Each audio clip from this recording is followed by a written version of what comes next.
เป็นไงหลวงปู่แข็งแรงดีไหมฮะเดินเกลือลงอะไรนะเกลือจะลงด้วย อืม ร้อน หลวงปู่หนักกี่กิโลเนี่ยหนักกี่กิโลแล้วก็28 กิโลมันจะมา48 48 กิโลแล้วตอนกลางวันหลวงปู่ได้นอนบ้างไหมตอนกลางวันได้นอนไหมไม่ว่าแกนอนเดี๋ยวมันใกล้จะคิดบอกแกบอกว่าก็เดี๋ยววันนี้มาเทฉนวนพระของหลวงปู่พญาเต่าเรือนนั่นแหละอันนี้คนรู้จักหลวงปู่มากขึ้นแล้วนะทั่วประเทศแล้วอาบน้ำที่คลองก็ถ่ายภาพไปอยู่ที่โอ้อาบน้ำในคลองนั่นแหละภาพนั้นแหละเป็นภาพเด็ดเลยแหละภาพฮอตเลยอะนะครับ วันนี้นะครับก็คือมีการเทฉนวนที่ต่อหน้าพ่อท่านค้าววัดแดงนะครับในวัดทุ่งนาใหม่ครับแล้วว่าเสร็จเนี่ยนะครับก็ตอนนี้ก็คือของรุ่นพญาเต่าเรือนนะครับอิ่มไข่เต่าที่รู้จักกันทั่วประเทศในขณะนี้นะครับฉะนั้นพิธีกรรมทุกอย่างนะครับก็จะทำตามแบบฉบับของการทั้งเทฉนวนก็จะนี่แบกโรงงานมาเทมาก่อปูนกันนะครับก็ไม่ใช้แก๊สลนนะครับเอากันให้สุดๆนะครับเพื่อผู้สั่งจองทุกๆคน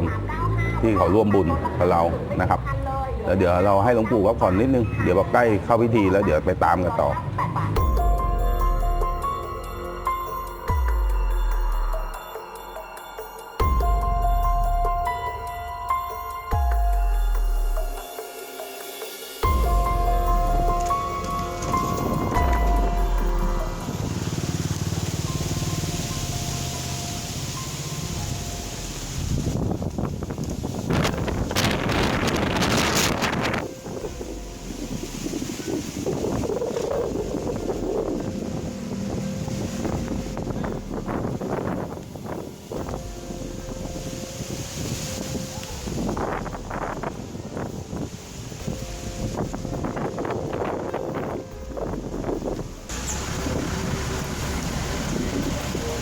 ต้องไปจุดธูปบอกก่อนป่ะเนี่ยนะลมแรงขนาดนี้ต้องจุดธูป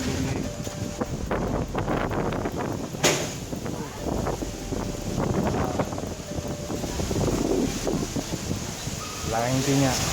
ต้องลุ้นเหรอใส่มาเหรอแล้วจะรักมันก็ระวังล่มอ่ะระวังล่มอ่ะไว้ถ้าล่มเรียกว่าไม่ธรรมดาเลยพิธีนี้ไม่มีใครมาจุดธูปตอนแรกจับพอเริ่มจะหล่อเท่านั้นนะดูดิไม่มีใครจุดธูปบอกพ่อท่านคล้ายพ่อท่านแดงเลยอ่ะเจ้าของงานเนี่ยต้องจุดบอกอ่ะพี่ใหญ่อ่ะ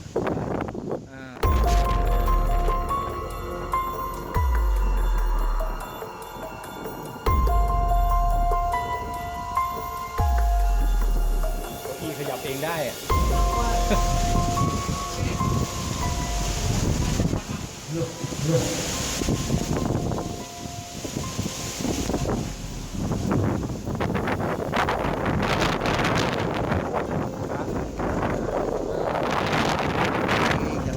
อะไรเนี่ยแดดเปรี้ยงๆเลยพอจะเริ่มพี่ใหญ่จุดธูปบอกพ่อท่านแดงก่อนแล้วก็พ่อท่านคล้ายรูปแบบมาทุกวันนี้โอ้โหที่แรก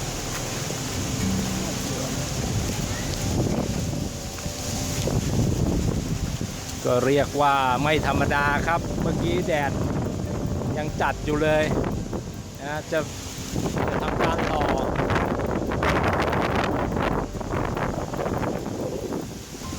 ต้องบอกกล่าวสิ่งศักดิ์สิทธิ์ก่อนตอนนี้ให้พี่ใหญ่มาจุดธูปบอกกล่าวพ่อท่านแดงหัวเหล็กนะครับ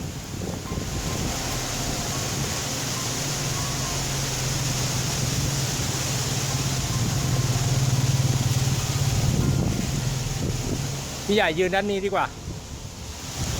หลบกิ่งไม้หน่อยเผื่ออะไรขึ้นมา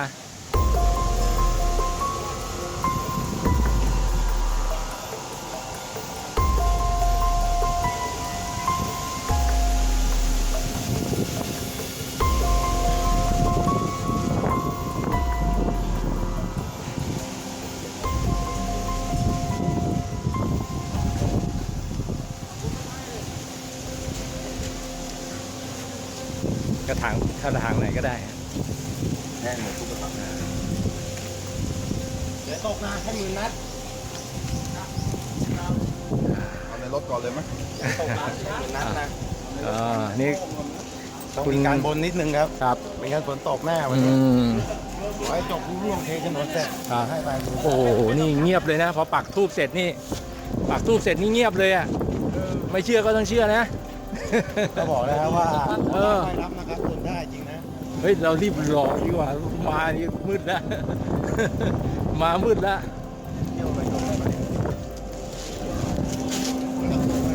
นี่ครับ ต้นเราสอนแต่เราไม่ถามนะ เนี่ยพี่ธนพันธ์เขาตองไม่ถามอีก อันนี้ชนวนครับชนวนเนี่ยนะชนวนที่เราเตรียมมา อันนี้ของวัดห้วยดอกชีด้วย เนี่ยอันนี้ใช่ไหม ใช่อันนี้ชนวน อันนี้ นี่นั่นนี่อยู่ อันนี้ใครฝากมาใครฝากคุณต้นมาเนี่ย ต้นมหาราชครับ ต้นมหาราชฝากมา นี่นะนี่จะอยู่ ครับครับเดี๋ยวก่อนนะเดี๋ยวนะเดี๋ยว เอาไปรวมกันหมดแล้วเอาไปรวมกันหมดแล้วนะ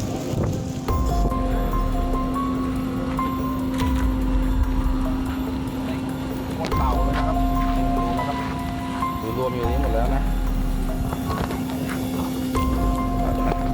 นี่นะครับมาดูฉนวนนะครับ ทั้งพานนะครับกล้องเข้ามาได้เลยนะครับนี่ทั้งมังนี่ฉนวน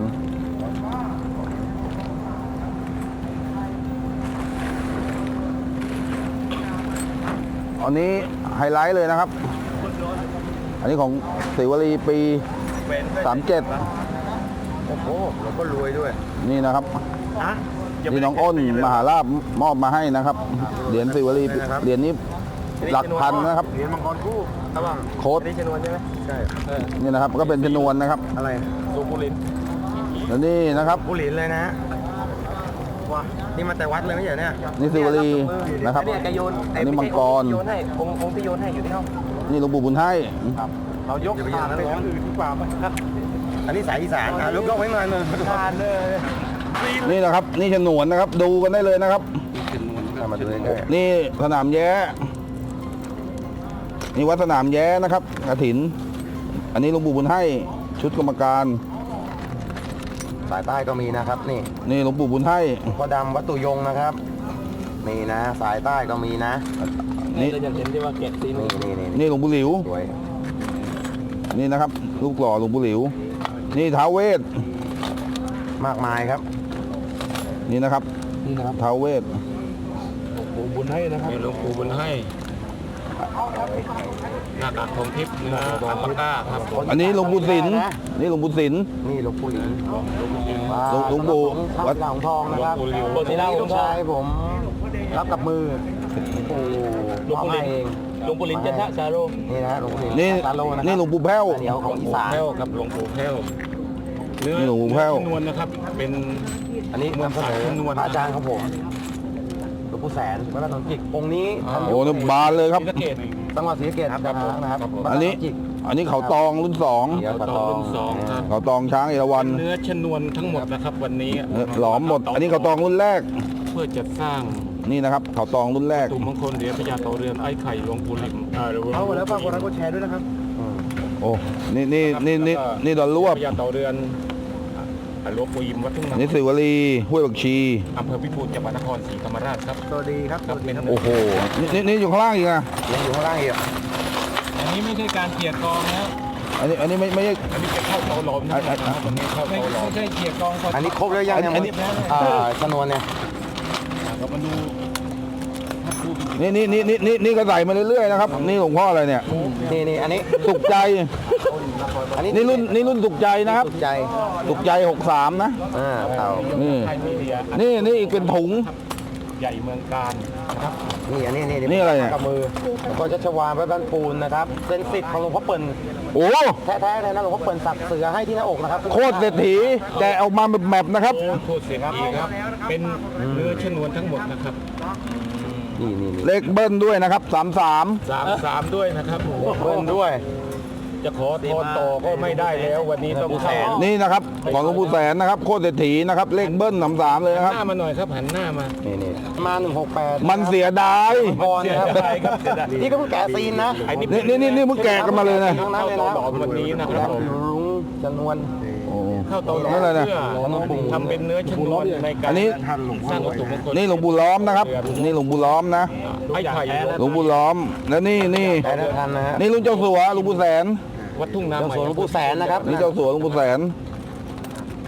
อันนี้แกะกันเห็นเลย ไลฟ์สดหลายช่องนะครับของช่อง ไหนๆก็นั่นแล้ว เอ้านี่ ช่องของต้นนะ หลวงพ่อเหรียญหลวงพ่อสุด ช่องของพิทักษ์นะครับอันนี้ต้องเก๋ได้ไหมครับหน้าทองคำไม่ได้ผมยังไม่มีเดียนะครับ ไม่ใช่ ช่องไหนช่องนั้นนะครับ เดี๋ยวแล้วเนี่ย ไม่ใช่ทองคำถ้าทองคำมันจะแววแล้วผมล้อ เดี๋ยวก่อนเนาะนี่หลวงพ่อดำวัดสินเสมา อ่า นี่หลวงปู่ล้อม โอ้ เสียดายนะรู้จักกันดีเนี่ย นี่อะไรเนี่ยหลวงปู่บุญมา หลวงปู่บุญมา โอ้ ไม่ธรรมดา ชุมพร วัดธรรมวารีมันอ่านไม่หมดอ่ะ มันเยอะจังเยอะครับเยอะวันนี้ชนวนเยอะครับเนื้อชนวน ตาลายครับ ที่ผมจำได้ว่าผมใส่ หลวงพ่อปัญญา ปิดตาหลวงพ่อเอี่ยมอยู่ไหนวะอยู่ในนี้แหละผมใส่ไป อันนี้นะครับ นี่หลวงปู่ทวดปี22นะ หลวงทั่วปี22 ครับปู่ทวด22นะครับ เหรียญนี้ถ้าเก๋เหยียบหน้าเลยนะครับ แท้1,000,000 ถือให้หน่อยครับ นี่โอ้นี่บ้านผมนะครับ นี่วัดดงศักดิ์โอ้โห ไม่ธรรมดานะครับเนื้อชนวนตัวนี้นะครับ โอ้ตาลาย ครับ กล้องเลยนะฮะไม่ไหว ราชบุรีช่องนี้ วัดหนองจิก ติดตามชมได้ อันนี้หลวงปู่แสนหนองจิกนะครับ นะครับ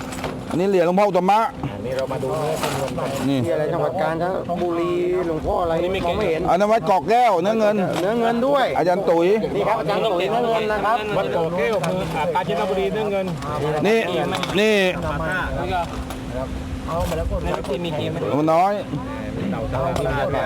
เกะมันต้องเกะสิมันต้องเกะกันน้ำถ้าไม่เกะกันน้ำมันเรามาดูกันใน ไหน เป็นเราอาหาร โอ้สปาร์ต้า เขาบอกชนวนต่อชนวนนะครับโอ้โหสุดยอดครับตรงนี้สุดยอดครับมึง นี่ พ่อชุบครับวัดบางกระแจนะ อ๋อหลวงพ่อชุบวัดปากกระเจ็ด นี่ ใช่ อะไรครับ ชื่อนี้ไม่ได้มาง่ายๆนะครับ โอ้นี่ เหรียญสปาร์ต้า นี่สปาร์ต้า หลวงพ่อหลิวนะครับ นะครับผม ทันหลวงปู่เลยนะครับ ผมทันหลวงปู่ด้วย นี่ทันหลวงปู่เลยอ่ะ ครับ โอ้โหเด็ดๆทั้งนั้นแกะ ไม่ธรรมดานะครับ เปาะเลย เฮ้ยนี่ผมไม่หลอมได้ไหมอ่ะ เก็บก่อนเอา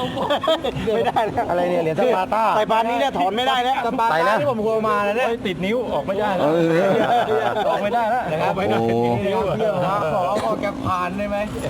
นี่องค์นี้องค์หนึงรุ่นนี้ครับต้องให้อยากให้ดูไว้ นี่กรมหลวงยุมพร สอนบอกเลยหลวงปู่โต๊ะวัดประดู่ชิมพีนะปีตาหลวงปู่โต๊ะ วัดประดู่ชิมพลีจุดย้อนโดยท่าน ปีตาหลวงปู่โต๊ะ อัตพลหนอ อันนี้ผมเข้ามาเองนะครับ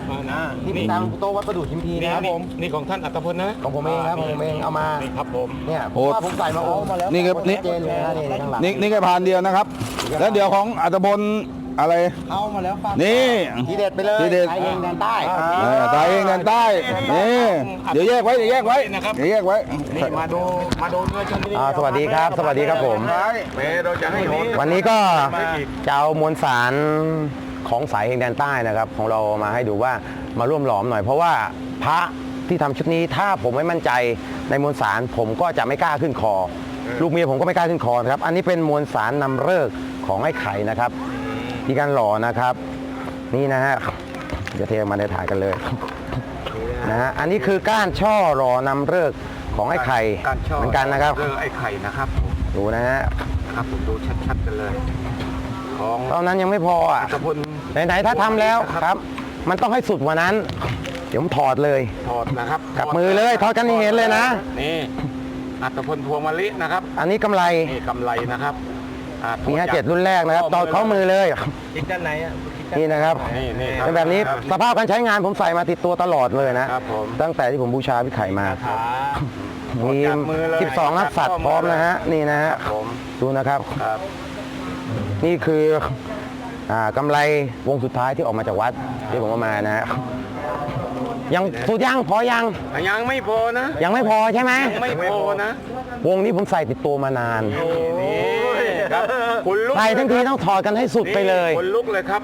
อัฐพลพวงมะลินะครับพลี เหรียญรุ่น 2 นะครับ เอาแหวน ทำ รุ่ เนื้ น อ สอ ช ง นวนเหรียญพญาเต่า นี่นะครับ ไอ้ไข่ โค้ดชัดเจนแท้จริงนะครับนี่ดูนะครับ นะครับ แหวนรุ่น 2 ไตรมาส 53 ไอ้ไข่ที่วัดเจดีย์นะครับ แหวนรุ่น2 ไตรมาส 53ปลุกเสก3 เดือนนะครับที่วัดเจดีย์นะ ปลุกเสก3 วงนี้ถอดกับมือนี่เห็นเลยนะ นี่ถอด นี่ถอดแล้วยังเขียวอยู่เลย ครับผม ถอดกันเลยนะครับองค์นี้คือให้ไปเลยนะครับ พี่แหวน ยังไม่ เพื่อ พอครับ สั่ง นะยังไม่พอ เอาอะไรล่ะครับตอนเนี้ย ยังไม่พอ ไม่พอ ครับพอก่อนนะครับจะเอาในคอแล้วครับองค์นี้เอาไว้เถอะคือเอาผมก็มั่นใจว่าถ้าแค่เนี้ยมวลสารเบื้องต้นขนาดนี้นะ ผมว่าผู้ศรัทธาเนี่ยคงจะมั่นใจแล้ว เพราะมาจากวัดต้นฉบับที่นครด้วยแม้กระทั่งเป็นกำไรข้อมือที่ผมได้ถอดจากมือของผมเอง แหวนที่ผมถอดจากมือของผมเอง ครับ ผมเชื่อว่าทุกคนคงจะมั่นใจนะ กับในผมที่อัตพล และนี่คือมวลสารนำฤกษ์ที่ผมได้เก็บสะสมไว้บ้าง เอาไว้เพื่อบูชา นี่แหวนสภาพที่ยังสวยงามยังเล่นละฮะได้หลายตังค์อยู่นะนะครับ นี่ก็คือให้เพื่อนสมาชิกและทุกคนได้ ไอ้ไข่ล้วนๆนะครับ ไปจากสายใต้เลย ครับผมโดย เนี่ย โดย ถอดกันเห็นอ๋อแล้วอีกลืมไป นี่ อันนี้ แหวนพี่รอดนะครับ แหวนพี่รอดเขาอ้อนะครับ แหวนพี่รอดเขา หมายเลขเอาเผื่อเราไปจะได้โชคนะครับ หมายเลขครับ 75 แน่ 75 แน่ดูนะครับหมายเลข 75 นะครับ หมายเลข75 แหวนเขาอ้อนะครับ แหวนเขาอ้ออั อันนี้เป็นแหวนพี่รอดเขาอ้อนะครับ เพื่อทำวัตถุมงคลเหรียญพญาเต่าเรือน สายเหนียวเราก็ต้องมีสายเฮงก็ต้องมีแล้ว เหรียญพญา จะต้องมี เต่าเรือน ใช่เหรียญพญาเต่าเรือน ครับผม นะครับของหลวงพ่ออิ่มนะครับนี่ อำเภอพิบูลจังหวัดนครศรีธร นะครับ รมราชกันนะครับ นี่คือ สายเฮงจริง เนื้อชนวนในการฟรีเนื้อชนวนในการทำสร้างเหรียญพญาเต่าเรือนไอ้ไข่หลวงปู่อิ่มและเหรียญพญาเต่าเรือน ๆ ใช่ครับ หลวงปู่อิ่มวัดทุ่งนาใหม่อำเภอพิบูลนครโคราชโดยอัฐ ครับผม พลพวงมะลินะครับเจ้าของกลุ่มไอ้ไข่เด็กวัดเจดี ใช่ ย์นะ ค ค รั รับ บ ก็ต้องทำให้ผู้ศรัทธาได้มั่นใจด้วย ครับ ที่จะเอาขึ้นคอ ครับ ใช่ไหมครับเพิ่งกระทั่งผมเองหรือลูกชายจะเอาขึ้นคอเนี่ย นี่ลูกชาย ผมก็ต้องท ครับ ำนี่ครับลูกชาย ก็ต้องเอาพระที่เรามั่นใจใช่ไหมครับ ครับ ถ้าพวกผมมั่นใจแล้วเนี่ยลูกชายผมมั่นใจที่จะแขวนแล้ว ผมก็มั่นใจว่าทุกท่านแขวนแล้วจะมีพุทธคุณคุ้มครอง ได้ไปเฮงได้ไปช่วยทำมาหากิน ได้แคล้วคลาดได้มีความสุขแน่นอนครับนี่ครับดูไป ครับจากใจอัตพลพวงมะลินะครับเจ้าของกลุ่มไอ้ไข่เด็กวัดเจดีย์ คอยติดตามรอยแรกให้ดีนะครับ วันนี้เรามาหลอกคนนะครับนะในชนวนม้วนสารนะครับ แล้วพี่คอยติดตามวาระแรกให้ดีนะครับ แล้วพี่จะไม่ผิดหวังแน่นอนนะครับนะรู้เพื่อนๆนะก่อนได้ไหมครับว่าวาระแรกเนี่ยเขาอ้อได้ไหมครับนะครับพี่ใหญ่เขาอ้อนะครับนะแค่นี้พอพี่นะ สวัสดีครับเข้ามาแล้วกดไลค์กดแชร์ครับ สวัสดี เหมือนว่านะครับเป็นยัดนะครับปลุกเสกนะครับนะวัดเขาอ้อนะพิธีใหญ่นะครับ เกจิเป็นร้อยรูปนะครับ แล้วก็พวกคณาจารย์อีกนะครับอีกจำนวนเยอะครับนะครับ และพี่คอยดูวาระแรกนะครับว่าของจริงแค่ไหนนะครับ เราทำแล้วทำให้สุดครับนะครับ ก็บอกว่าขาดทุนไม่ว่าเสียหน้าไม่ยอมครับนะครับ เราจะสร้างขึ้นเพื่อจะเผยแพร่บารมีของหลวงปู่นะครับ จะเผยแพร่บารมีของหลวงปู่นะครับนะ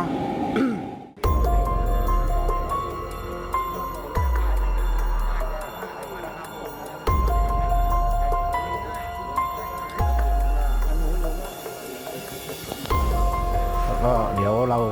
ราจะเริ่มพิธีเทชนวนนำเลิกนะนี่ ให้หลวงปู่ ทั้งหมดเลยใช่ไหม ให้หลวงปู่หยิบใส่นู่นมา หนูจามันนี่หนู หนูพี่พับจะโดนนะครับ ครับนี่ฮะนี่หลวงปู่เอาแผ่นชนวน อย่าให้ร้อน แม่พ่อไปนะครับ ครับ ยกขึ้นหน่อยร้อน ฮ ระวังมือ ช นะ นวน ระวังมือ จับมือหลวงปู่ อ่าเอาละนี่ครับ นี่อีกพ่อครับนี่หยิบใส่ครับไปเลย ครับครับ พ่อไป โอเค หลวงปู่อิ่มท่านจิบ เจียงก็ธรรมดา สวัสดีครับ สวัสดีครับ สวัสดีทุกคนนะเข้ามาแล้วกดแชร์ไปนะครับตื่นจอนะครับแป้นะเข้ามาแล้วกดแชร์ไปครับใส่ได้ใส่ได้จากที่คุยครับหลอมชนวน หลอมชนวนครับ ครับโพสต์นะเดี๋ยวจับรุ่น ไปใส่แล้วก็อีกองค์ก็ อิ่ม โอเค วับ เอาอีกซ้ำแล้วเจ้าว่า ได้ ช่วยจับมือหลวงปู่ด้วยระวังโดนไอ้นั่น ต้องขยับมา เออ ลองหรือยัง เอาละมั้งเอาละมั้ง วันนี้ เอาเลยค่อยเททีหลังเอา พอก่อน เอาละ พยันโตได้เลยครับ ตอนนี้ก็ ห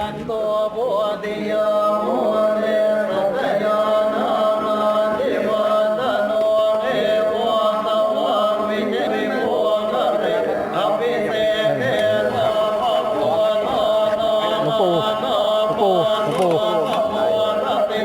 อันนี้หลวงปู่เจียม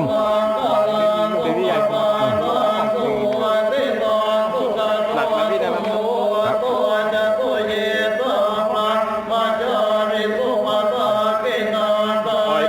ไป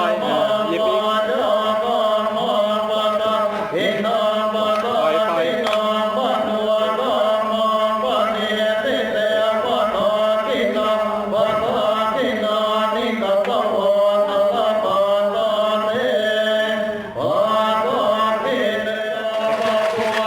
อยไปก่อนเดี๋ยวตาม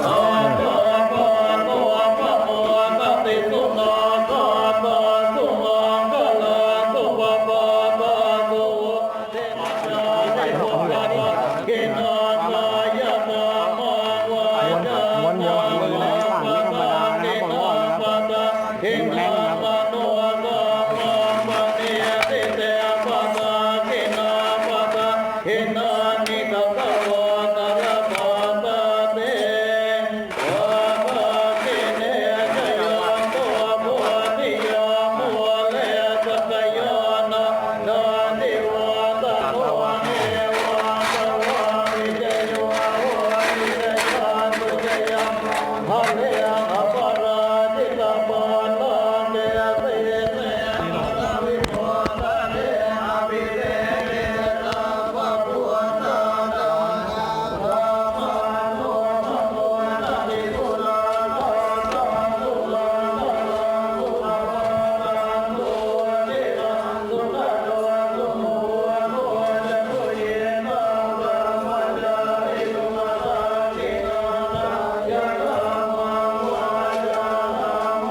แรงนะครับ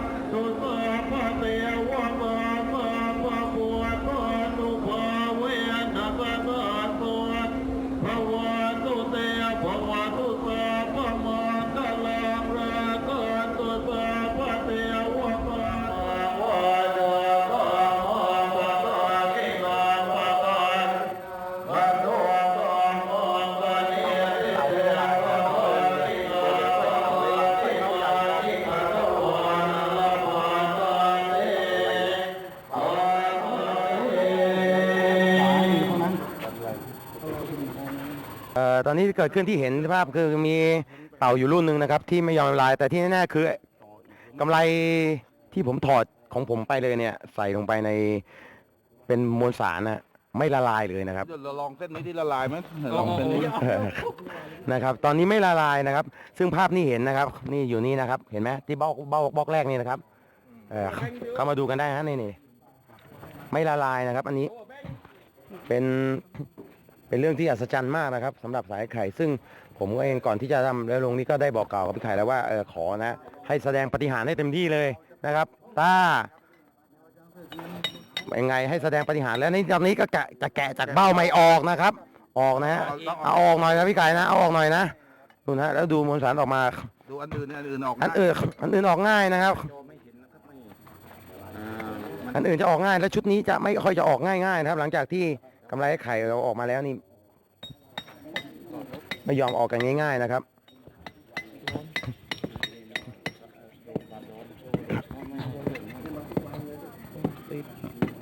มาดอมรูดเป็นแบบนี้ไหมพี่ที่เต่าไม่ละลาย แบบนี้เลย บางรุ่น เป็นบางรุ่นเห็นไหม ดูที่ความร้อน ความร้อนนะครับขนาดที่ลงพื้นไฟยังลุกอยู่เลย นี่ร้อนมากนะครับ เดี๋ยวให้เย็นสักครู่นะครับ เดี๋ยวจะพาไปดูว่าที่ไม่ละลายมีอะไรบ้างนะครับ เป็นปาฏิหาริ ผ ย์ มไม่เคยเห็นช่างก็มาเคาะแบบเนี้ย ถามว่ายังไงรู้สึกขนลุกนะครับกับสิ่งที่เกิดขึ้น ซึ่งผมเองก็ไม่เคยพบเห็นอย่างนี้นะครับ ในการหลอมมวลสารซึ่งถึงกับขนลุกเลยกำไรวงนี้ผมใส่ติดตัวมาตั้งแต่แรกเลยนะครับซึ่งเป็นวงสุดท้ายที่ผมเอาออกมาจากวัดสัสิมุมตรงเนี้ยในงานบุญแต่ผมใส่ติดตัวมาตลอดจนศึกหลอมขนาดนั้นแหละมั่นใจได้เลยนะครับถ้าเกิดเหตุการณ์แบบนี้มั่นใจได้เลยเห็นกับตาใช่ไหมฮะหลายๆท่านเห็นนะว่าไม่ละลายเดี๋ยวจะพาไปดูกันว่าให้เย็นอีกสักนิดนึงเดี๋ยวจะให้ไปดูว่ามันไม่ละลายแบบไหนละลายไปแค่ไหนนี่มาชมนะครับเอาเรามาชมภาพกำไรตอนนี้ร้อนนะครับนี่คือกำไรยังเป็นวงอยู่เลยนะฮะ แอดมินก็เขี่ยให้ดูหน่อย เย็บหน่อยครับเอ็ดมินครับ อ๋อแอดมินก็ไม่ไหวนะครับร้อนมาก นี่ครับ อันนี้คือกำไรยังเป็นวงอยู่เลย ครับมองเห็นไหมครับ ไม่มีอะไรเขี่ยเห็นไหมลองดู ขอบคุณมาก เดี๋ยวนะเดี๋ยวมันไหม้ เดี๋ยวมันไหม้ นี่กำไรนะครับ นี่ดูนี่ฮะยังเห็นรูปหัวนักปัดอยู่นะ ชี้ถึงกำไรหน่อยครับ หรือว่าแต่งอะไรฮะแอดมินแต่งให้ดูหน่อย เป็นลูกโซ่ของนัก ครับผมก่อนนะเห็นครับพ่อดำวัดศรีสินมาครับอ๋อนี่หลวงพ่อดำวัดศรีสินมาใช่ไหมครับขอแทรกคิวก่อนเลย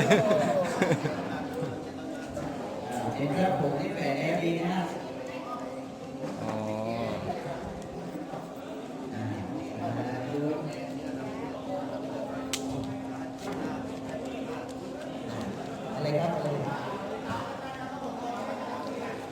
หลวงพ่อดำวัดศรีสินมา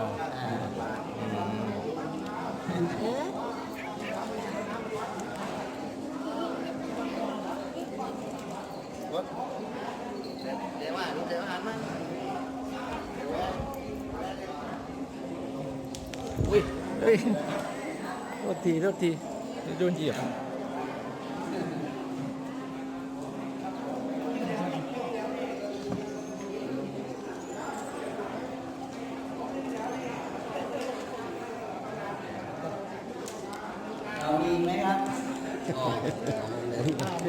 ข้างหลังยังไม่ได้รับครึ่งหลังเต็มเลยนี่นะครับนี่ พระเปิมนะฮะเป็นพระเปิมของหลวงพ่อดำวัดศรีสินมา พระเปิมเหรอ ใช่ครับประสบการณ์มีนะฮะ เป็นไงครับประสบการณ์ ต้นนอถอครับ ต้นนอทออีกแล้ว ขอเรื่องเกี่ยวกับ อ๋อ พอดีไปจัดแนนรถ ฮะ แล้วทางแนนเนี่ยบอกว่าทางแนนบอกว่าอีกประมาณ1 อาทิตย์อะเรื่องถึงผ่านแต่วันนั้นน่ะน้องต้นผมให้น้องต้นไป5 องค์นะครับ น้องต้นก็อธิษฐานเลย บอกว่าผมอยากได้รถพรุ่งนี้อะ ถ้าได้พรุ่งนี้ผมจะไปเจิมรถกับหลวงพ่อดำ อ๋อเหรอครับ อีกวันหนึ่งตอนเที่ยงบ่ายๆครับแนนโทรมาบอกว่าน้องให้มารับรถตอนเย็นนะ ซึ่งเรื่องมันผ่านเร็วเกินไป โอ้ มันก็มีประสบการณ์หลาย ๆ ด้านนะฮะ ผมสั่งมื้นได้ของ5 วันในอุ้ม ผมก็เดินทางใต้ก็จะแขวนรุ่นแรกกับรุ่น4ท่าน นี่นะจะมีเคย อันนี้เป็นรุ่นแรกของท่านนะฮะตะกรุดรุ่นแรกนะครับจะแขวนในของหลวงพ่อดำนะฮะอันนี้เป็นรุ่นหนุนดวงฮะอันนี้เป็นรุ่น 1เลยหลวงพ่อดำเนื้อเงินทั้งคู่นะฮะเดินทางไปไหนมาไหนนะฮะ ตะกรุดก็หลวงพ่อด ใช่ครับ ำสุดๆเลย ใช่ครับ สุดยอดมาก ตลอด โอ้จะบ้า